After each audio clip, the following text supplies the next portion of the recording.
Fulfilling orders on Shopify using AutoDS is a streamlined process that helps automate your dropshipping operations.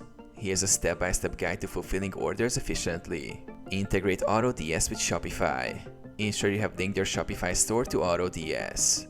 This connection allows seamless product management and order fulfillment. Receive orders. When a customer places an order on your Shopify store, it will automatically be synced to your AutoDS account.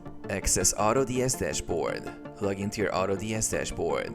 Navigate to the Orders section to view pending orders that need fulfillment. Select orders. Review the orders listed. Select the specific order you want to fulfill. AutoDS provides details like customer information and product specifics. Place orders with suppliers. Click on the Fulfill button for the selected orders. AutoDS will automatically place the order with your supplier using the customer's shipping details. Track orders. After placing the order, monitor the status through AutoDS. You can check shipment details and provide updates to customers. Update Shopify. Once the supplier ships the order, ensure the tracking information is sent back to Shopify. AutoDS can automate this process, updating customers about their order status.